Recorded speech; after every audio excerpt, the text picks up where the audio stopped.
Did you know over 1/3 of Americans over 50 are single? This is Robert Manni, host of Guys Guys TV, and this week my special guest is Silke Schwarzkopf, host of Second Act TV. We're going to talk about dating and relationships over 50, and it all starts right here, right now on Guys Guys TV.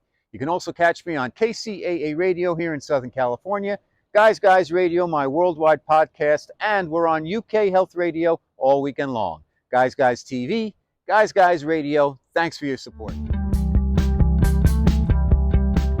Okay, Guys Guys Radio, and it is the interview conversation portion of our show, and I'm delighted that one of our favorite guests here at Guys Guys Radio is back today, Silke Schwarzkopf. She is the host and major talent on Second Act TV. As you know, I've been a guest on there many times. It's for relationships and dating over 50. And guess what? That's what we're going to talk about today here on Guys Guys Radio. All things about dating, relationships, what men want, what women want over 50.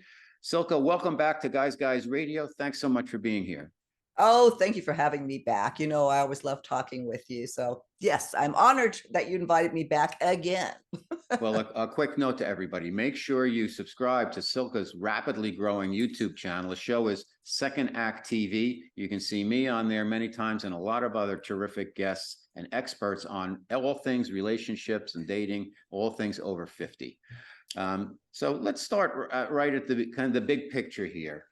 In your estimation, because you've talked to so many different experts, Silke, and you have your own experience also, how has dating and relationships changed in your estimation for singles over 50? Oh my goodness, a lot. And this is could be such a deep conversation, depending on where we want to take this, because here, let me start here. 1 in every 3 people over 50 is single. So this topic is huge for our demographic. And the reason that they're single is a lot has to do with divorce. There is a very high divorce. The highest divorce rate is over 50 versus the younger people. And we come back, you know, on the market, so to speak, after having been perhaps married for a long time. Maybe we're widowed or divorced. I mean, there's different reasons, but one constant is that many people have not been dating for 20, 30 years. And now, boom, you know, your mentality is back where we were in high school or whatever you were, however old you were, or what you were doing when you were dating before. That's what you know. And you have to learn from there. And yeah, things have changed a lot. Easy. Not easy. And as we know, like folks over 50 occasionally and often, I'll say not occasionally, but often have trouble with change, and particularly guys, where you get set in your ways and that's it. And you get thrown back out there in the dating pool, if you will. And that can be very tough. Who do you find it tougher for, from the experts and from your own perspective, for men or for women who get thrown back into the dating pool when they're over 50? I don't know. I think it kind of depends on, you know, the individual. Everybody's individual. I think if I'm going to generalize, maybe it is men. Maybe it is men, because, like you said, the adaptation, easy for me to say, to change comes maybe a little bit slower, or they're afraid isn't the right word, maybe hesitant to look foolish or make mistakes or be rejected, which of course is a huge part of, you know, dating. Sure. And men get the brunt of that, as they, I guess, still do. But it's difficult for everybody, you know. With women, especially as you're older, you know, the body doesn't look the same. Things are going south, as they are for men, but I think women take that a lot harder than men do, and women are judged by that a lot harder than men are. I think I agree with you completely. You know, it's interesting now. There's because of the numbers you quoted, 1/3 of people over 50 are single. There's a new show, The Bachelor. They're doing a senior version. They've got this, you know, kind of chiseled looking guy with the nice gray hair who's 70. And I'm interested to see what happens with that. I don't watch The Bachelor, but I think that's very curious and interesting that's happened, because the boomer market, you know, they're sitting on a lot of money, and it's a market that, you know, they don't just go away. Yeah. No. No. And it's interesting. Since moving here to Southern California, I notice I see these cars like, wow, that's a great car. Look at that Corvette, like an orange one and this one. And it's always, I look and it's not the young guys in the cars. It's these guys who are like 70 years old driving around their hot cars. And it's because, I guess, fair or not fair, but truth be told, the boomers have a lot of money and they're spending it at that point. So how does money come into the conversation when it comes to dating over 50? Well, you again, we can attack that from different ways. And let me this. I think this is interesting, or you might find this interesting. When I first started this show was roughly 10 years ago when this idea came to fruition. And I originally wanted to do a television show. I'm a producer by trade, and I had written a whole what they call it, a Bible Sure. in production to present to the networks. A 13 season repeating show, not like The Bachelor, nothing like that, but about starting over again after 50 and dating and what all that entails in a reality type format. And everybody I spoke with just, oh, what a great idea, we've never heard this before. Well, but nobody's going to put money there. Why And not? that because of the demographic. Nobody, meaning the networks, the advertisers, and you would know this, you were in advertising forever. That market, you didn't exist. It was the coveted market. I think it's 25-38 or something like that. That's where all the advertising money goes. And it was ridiculous because the statistics, what, to your point again, what the boomers bring, they have all the disposable income, and nobody was catering to our demographic. Exactly. And I was actually ahead of my time, because 5 years later, all that changed. And that is how the Golden Bachelor, I know, came to be, is because nobody watches network television anymore. I shouldn't say nobody, you know what I mean? I mean, it's now streaming and whatever. And it's a perfect move to get what maybe has the potential to be a very popular show. I've never, like with you, I've never watched The Bachelor or Bachelorette. I just think it's the dumbest. I just was like, God. But I will be watching this. I want to see how they treat this. And I'll say it on your show, I'm going to try to get him on Second Act, as well as the dating coach who is running that. I love it. Because we're the audience for that show.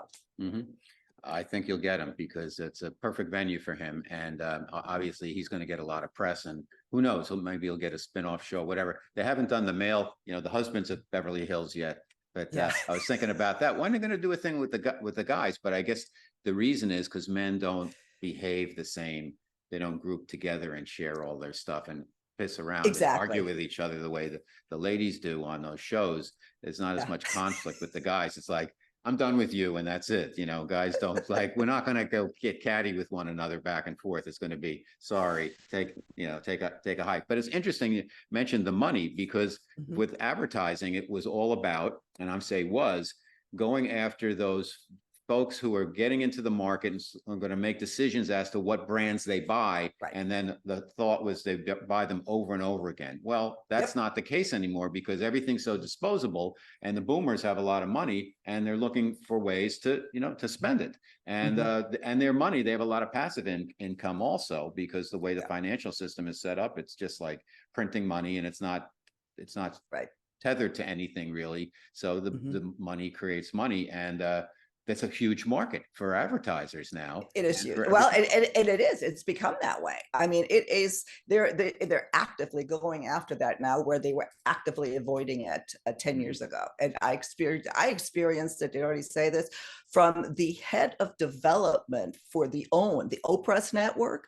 Oh my God, I love this show. What a girl I want to do. And I'm like, oh my God, we're going to get signed by She goes, but we're trying to skew younger. That was like, turned me off. I never watched OWN again after that. It's interesting to that. There is a prejudice, if you will, against younger, even workers in the TV business. I have a friend who's a screenwriter. He said, and he's great at writing TV stuff. He and I wrote this scripted series based on my novel together. And he's now screenwriter in Hollywood, and he teaches at USC. He said, I can't get a job on a TV show. I'm over 35. So, but the people who are watching those shows now, how old are they? I wonder, because they're all streaming, and it's a Well, whole different landscape. they're Rebooting everything. rebooting all the stupid 70s shows. I mean, the stuff that's coming back is just, it's nuts. Like, how Because about some can't new somebody ideas? come up with something new? Yeah, Exactly. it really is. You know, they try to play it safe, which is what television, the network have always been all about. They try to find, you know, whatever's hot. Well, let's do that 10 other times. And that's why they're dying. Network is dying, and all these creative people have come, you know, to either cable and then now streaming and now YouTube. I mean, it's Right. just, yeah, it's a different world.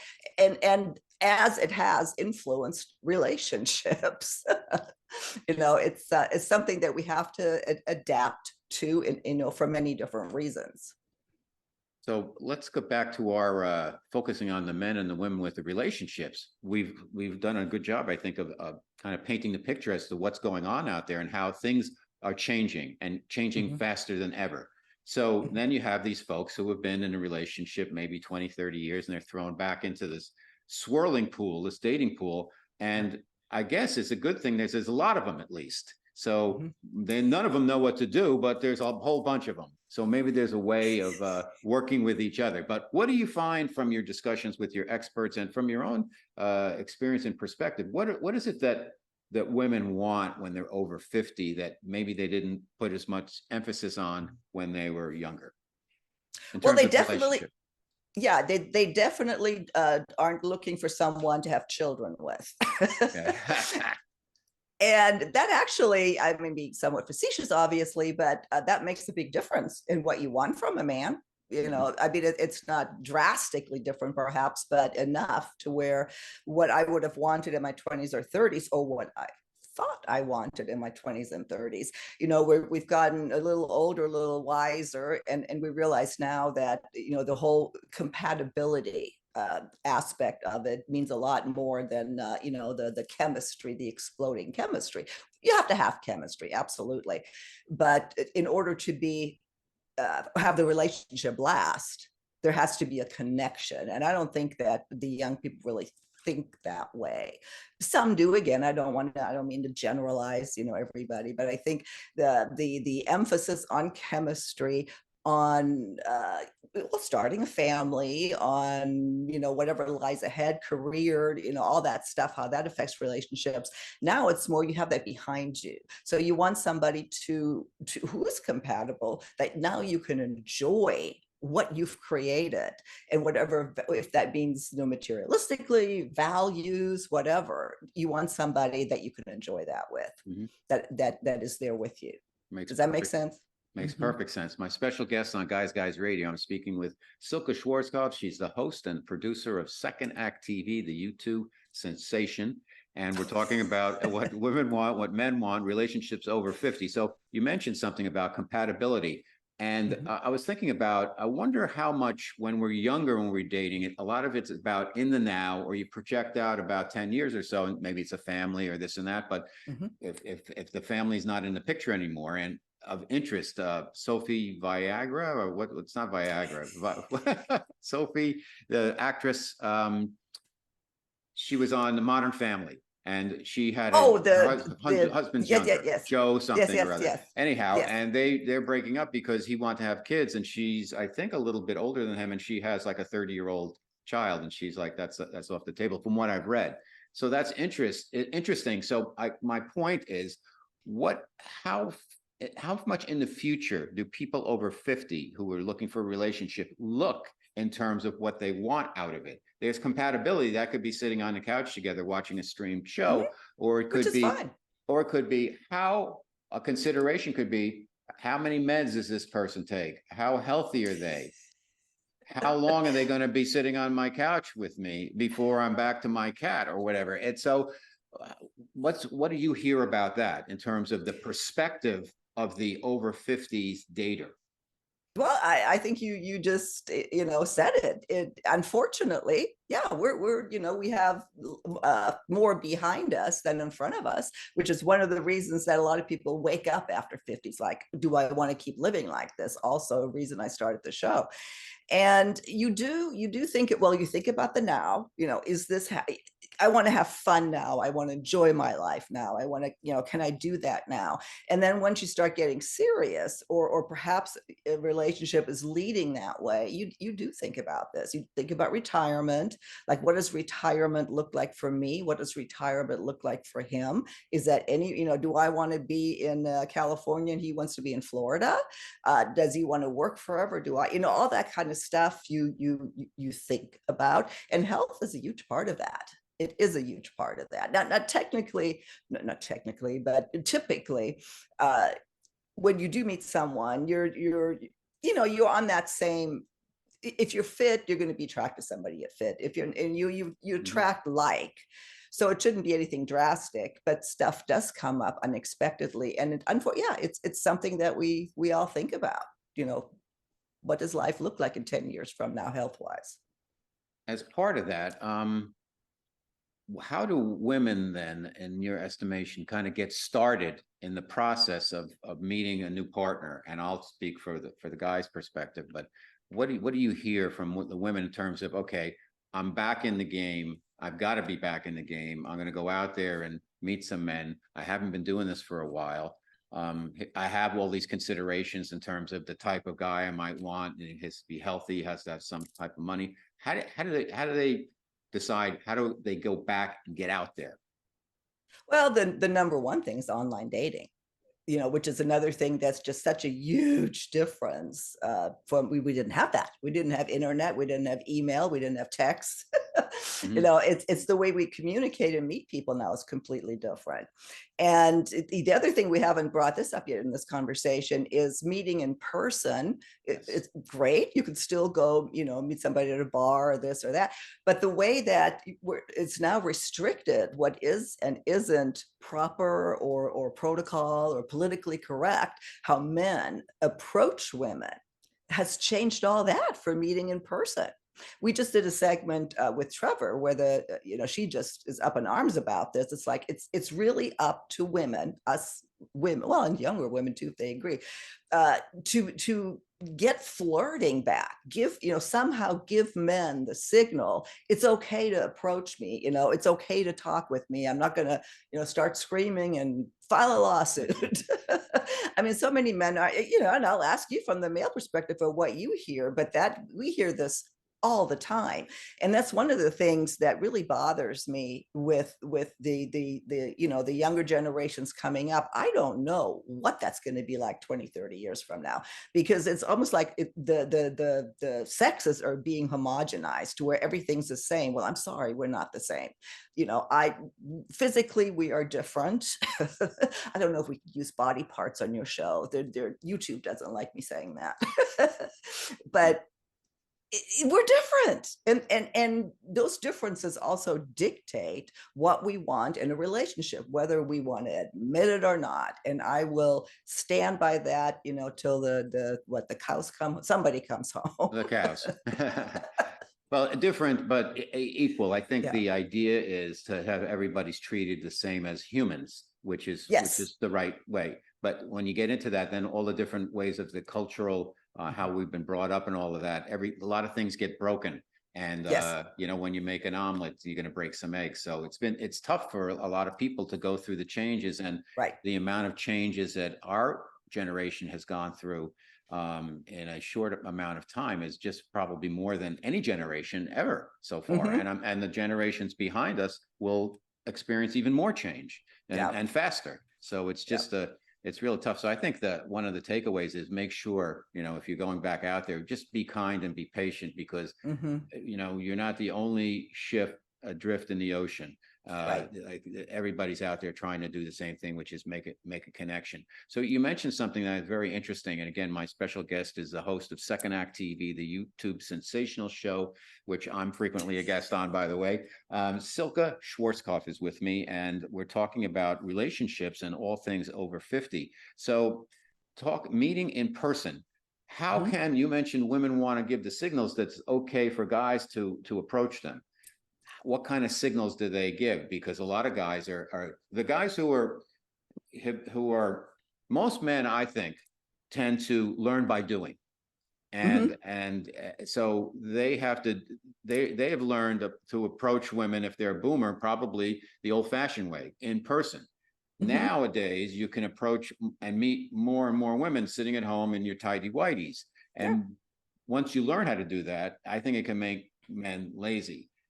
And men are also going to be a little gun shy now by like, am I going to get me too?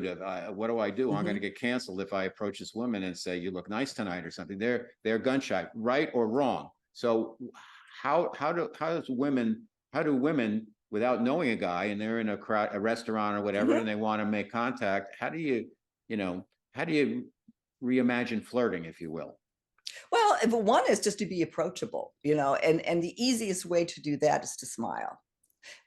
Just, look friendly, maybe look around the room as though you're interested in what's going on. If you're sitting at the bar, maybe you swivel back, see what's going on. You're not just sitting there or on your phone texting or something. And if you do catch, there's somebody there, that a specific person that you want to perhaps engage with, well, you could smile at, and just kind of, I mean, there's subtle hints you can do without being creepy about it, to where the man, oh, well, yeah. Do you feel that the women have the time to, play that game and I don't mean it in a derogatory sense, but wait around for the guys to make a move? Is it okay? Do you find that they want the guy to approach them, but do they just say, hey, the heck with it? I'm on the clock here. I got to meet somebody. I like the way he looks and his vibe. I'm going to go approach him. Is that okay? Or is that just too much for some women? I probably both. It's okay, and for some women it's too much. And we actually talked about that too. Is what's you and I had an episode on something similar on chasing versus pursuing, being available, and just being and I think it's perfectly fine if you're comfortable with that, and just hey, I don't know. I guess I've never done that, so I don't want to give advice on something I've never done. But yes, it absolutely is okay. It absolutely is okay. One of the easiest ways to approach somebody, period, I think, is to talk about something that has nothing to do with meeting in a romantic way. And by that, I mean, like in a grocery store, maybe if you're next to somebody in the aisle and they're getting a certain cheese, or oh, do you like that, is that, have you bought that before? I mean, there's stuff like that. In a bar, it's maybe a little bit more, I don't know. I don't can't come up with an example right now, but starting a conversation other than, it's hey, can I buy you a drink? Right. We take some of that awkwardness away, if that makes sense. Yeah, it's tricky because if you're a guy and you approach a woman in the supermarket, because people have talked about this and ask about, oh, are these melons, how, I didn't mean that. Just came up. Those Didn't your melons. How about great, these tomatoes? Robert? You're gonna get canceled. But the radar goes up without, does the radar go up? I guess it's an individual thing with a lot of women to say, oh, he's trying to hit on me and he's working his way through the broccoli section to do so. Oh God, that's so funny. Yeah, maybe not. I mean, women do. You just have to judge for yourself. Go with your gut. And what's the worst thing that can happen? You get rejected. And I know that that's easier said than done, but that really is the worst thing. And if women are listening, this is one thing, a cautionary tale or a piece of advice. Be kind. There's so many women, especially younger women, are so nasty, so rude, so hurtful in rejecting a man when he's, when he's really, I mean, you should be flattered. I Mhm. mean, unless he's a jerk or Right. said something totally inappropriate and rude, just be kind. Just go, "Oh, hey, thanks, but It's I'm with somebody." You don't have to be ugly about it to where men are not, with every rejection, you get hardened and hardened and right. hardened. And a lot of that is caused by, especially when we're younger, don't think about the lasting effects of something like that. You know what I think part of it is, Silke, is the computer, the way we Hmm. communicate with each other. Excuse me. Hmm. It's so easy to delete and just dispose Yes. of people and to be rude. Yes. We look at the comments that we get when I'm on your show or Yeah. on my show on YouTube. I get Yeah. comments, and it's so easy for somebody to just come out and say something nasty because they can get Hmm. away with it, and then they don't have a Yep. profile, and you don't even know who they are, whatever. And Right. that, I think, becomes embedded in how they treat people, that they Hmm. don't see people as human, the human aspect of it, and Yeah. they're disposable because this is Right. how I communicate online. Hmm. So It's a that's a good point. shame. And for I guess so for the over 50 crowd, they're not so much in that space, I don't think, as the younger people, because we've lived differently. We had to do things organically and offline, if you will. Hmm. So we had touched earlier about the online dating and is it a necessary evil? And it's different for, I think, men and women over 50. I'll tell you why. I want to get your perspective and from the folks you spoke to, but most Sure. importantly, your perspective. I think it's tougher for women because a lot of times they feel that the men aren't being truthful online. And I think for the men, because they learn by doing, and I think they factor in like, they're going to get some BS out of it, that like this is Hmm. an easy way to meet women. I don't have to go up in the bar and buy them drinks or say, "Hi, my name is Lou." I don't have to come up with anything that, if you Hmm. can type out a few things and keep it going, you can meet some pretty cool women if online. I liked online dating when I was single. I Hmm. found once I got a handle on it and said, I'll just be nice and curious and Yeah. see what happens. And you're going to get rejected and you're going to get disposed of and deleted, but okay, but still, Yeah. I don't even have to leave the house and Hmm. I can meet women. But for women, I think they're more sincere about the romantic process, if you will. And there's something that's not that romantic about the online connection, even though, hey, I'm married because of a Match.com connection. But Hmm. I think for women, it's tougher that they're putting themselves out there in a way that they probably weren't expecting this to happen in our culture, but it's here and it's not going away. And you kind of got to get your arms around online dating. If you're single, if you're a man or a woman over Yeah. 50, you got to work it into your curriculum. You might have a Yeah. big, great personality and you're very comfortable, you're in sales or whatever, you love meeting people, but you're probably going to have your online dating game in your as an arrow in your quiver to be Hmm. successful. Yeah. Well, online dating is probably one of the best and worst tools that has come along. It absolutely is one of the best because how else do you get exposed literally to people all over the world? And long distance relationships is something that has grown significantly because of that. And some work, some don't, just like everything else. But yes, it is a necessary evil and it's a matter of navigating it. And the biggest thing I think that you have to get used to is that if you're rejected in the initial phase of online dating, it really isn't it's not you. It's not, I don't know why he didn't answer back or this or that, but he doesn't know you or she doesn't know you.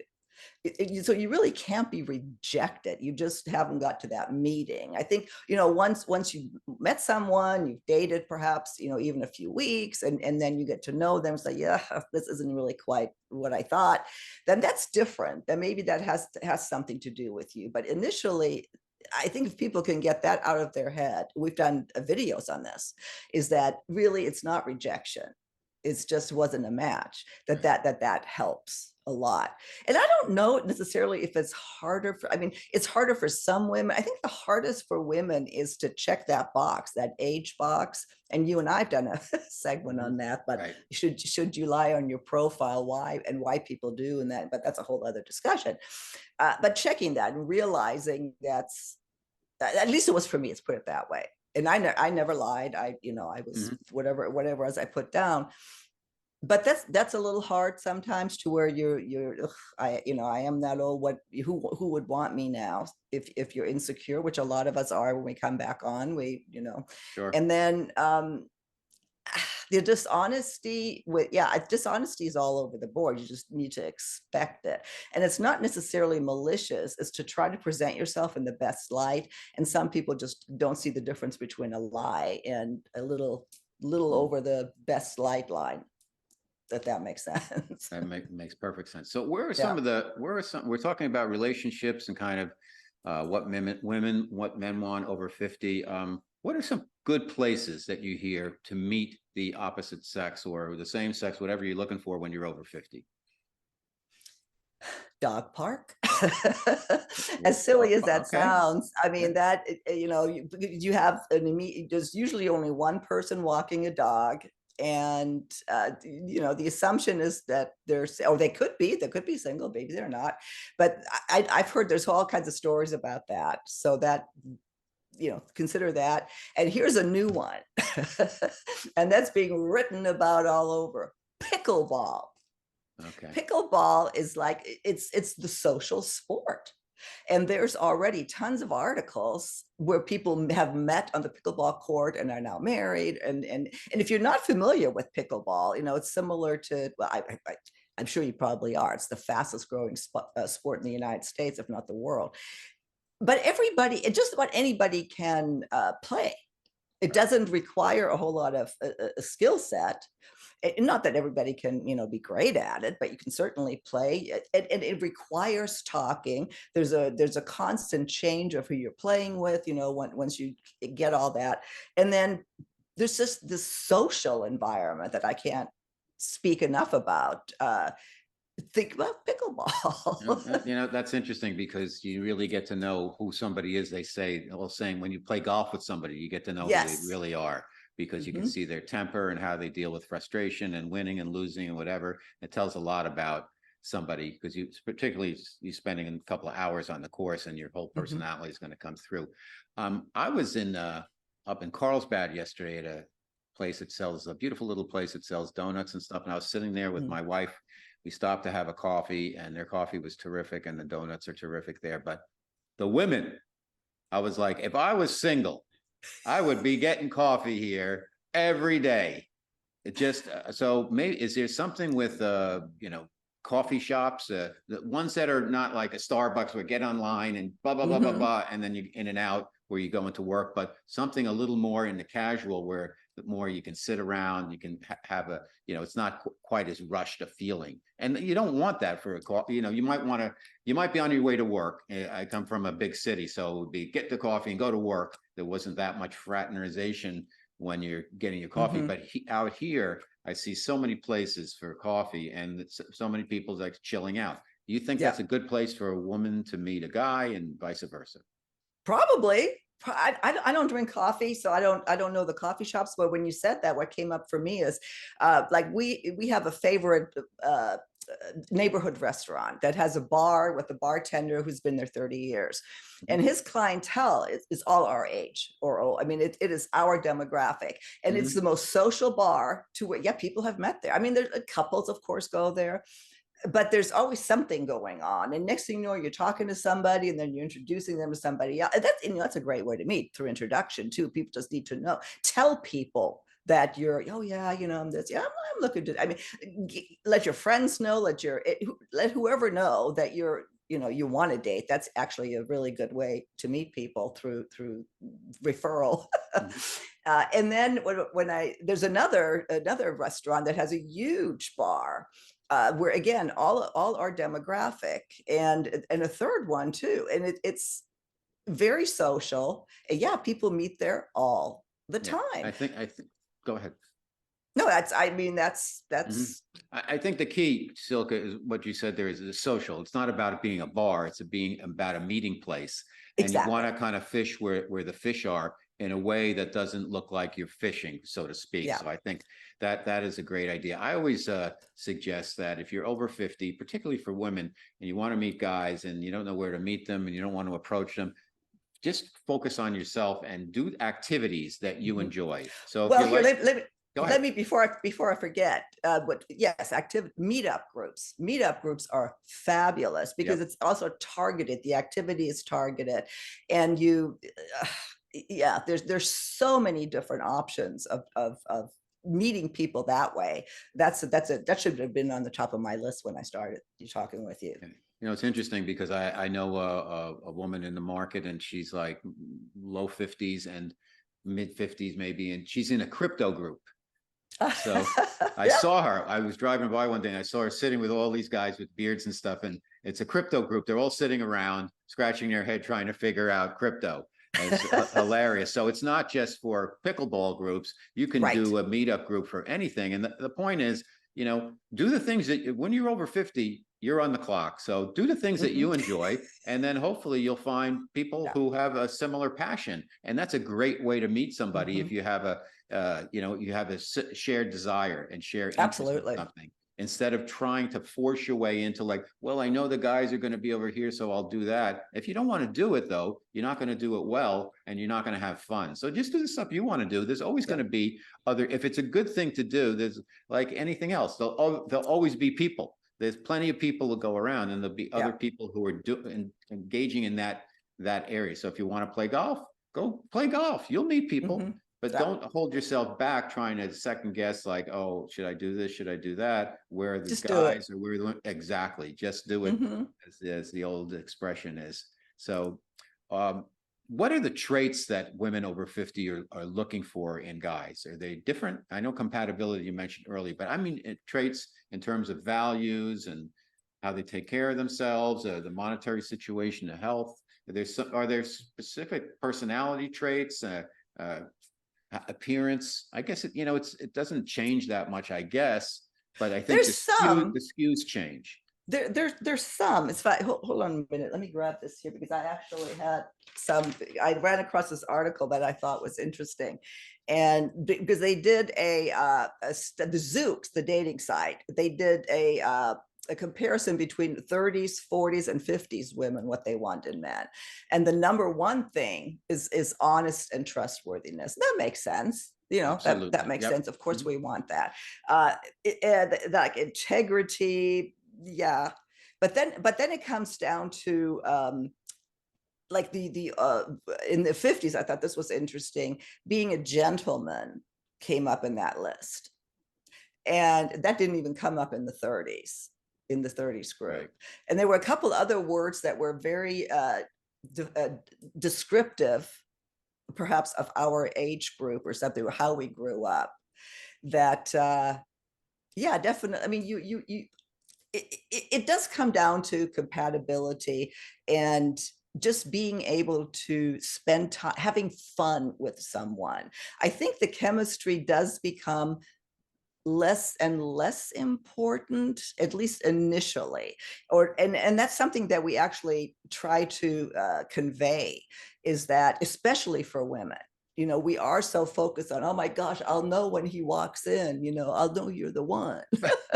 BS, you know, it's not. Women especially, all the research shows is that you really, the long-term relationships developed over time. There wasn't that an immediate spark can actually be a red flag because you're acting on you know, strictly on chemistry. So and that brings up a great point. And again, my special guest, Silke Schwarzkopf, she's the host and main talent and interviewer on the sensational Second Act TV YouTube show. And that is, sometimes we want things, we have an idea in our head, and I want to get the woman's perspective on this, and from also talking with other women experts. We want things that may not be in our best interests. How does that factor into the over 50 crowd? Well, I think in fact, yeah. So making lists, which is something that a lot of dating coaches recommend, really has to be qualified what that means, because it works against, or can work against you. You know, the 6 feet tall must have this kind of a car, this kind of a job. People actually do that. Women have done that because they think that's what that means. It doesn't. It's about sharing values with someone. You know, it goes much deeper than the peripheral stuff. I think that's one of the biggest mistakes that women make. I think men men are less focused on doing that. And correct me if I'm wrong, but women are very focused on, well, here's what I want, here's what I'm looking for. I have to check all the boxes, and that can really work against you, especially after 50. Yeah, I think with guys, and I'm just from my own perspective, my own opinion, they often have a type. Hmm. But they could break the type, and the type a Hmm. lot of times is a physical type. Yes. Uh, but I think that if you look back, and I've done this at the people I've dated and had successful relationships with, Hmm. they weren't necessarily my type. Hmm.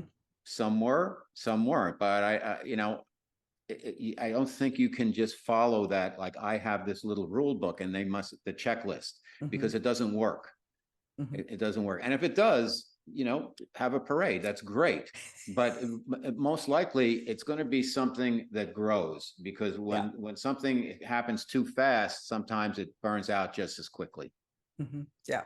No, I agree. Sometimes the list is almost is some sort of defense mechanism, or you're putting up a wall, like, well, I knew online dating wouldn't work or something. So you don't actually have to go through with it. But because when the more open you are, the more accepting you have to be of who you meet.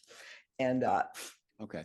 What from your experience interviewing, because I was interesting, and I was just processing this as we're having this conversation, because we've talked so many times, and I always think about my own. When I do my show, I've interviewed over 750 thought leaders from all different mhm, areas, and I get a free education. You have interviewed so many people who are experts in the over 50. A lot of it is relationship focused mhm. dynamics.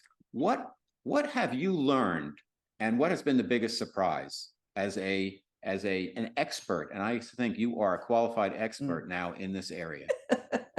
Well, I never call myself an expert, but I learn every day, and I love doing the interviews. What I have learned personally, or I mean, for What have you me, the gleaned? What have you gleaned from this experience, from all your guests, that, like, wow, what's the biggest things about relationships over 50? And secondly, what was the biggest aha, I really hadn't thought that. And it's like a wake up.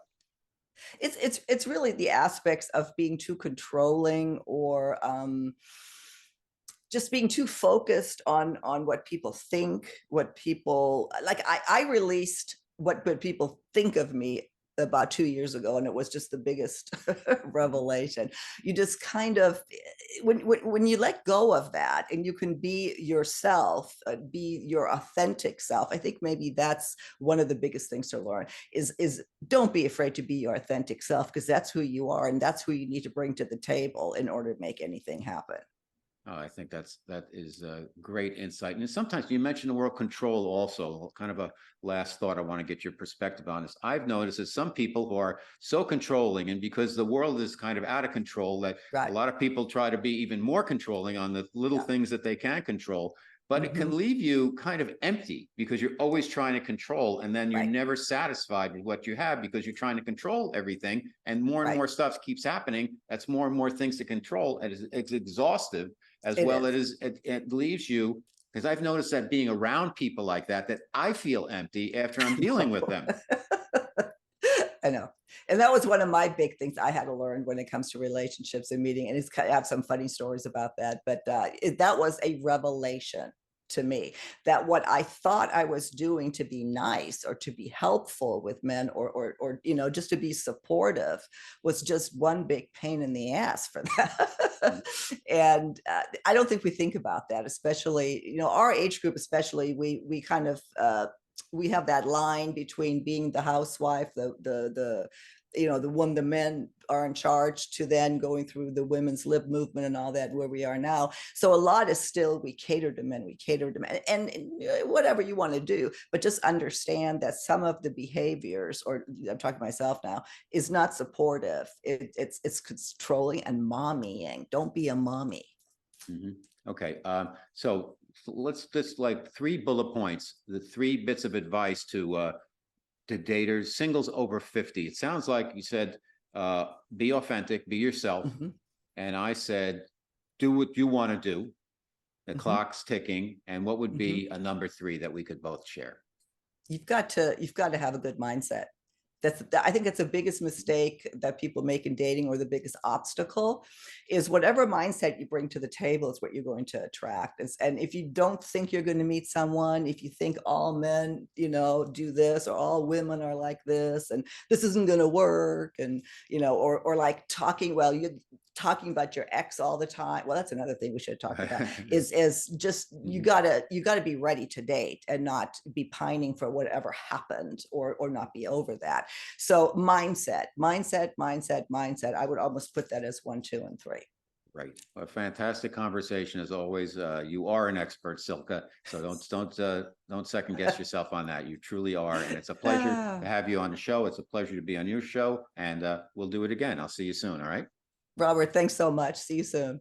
If you enjoy the guests and content I bring you each and every week, the Guys Guys Radio and Guys Guys TV, please support us by subscribing to our platforms and channels. Thank you.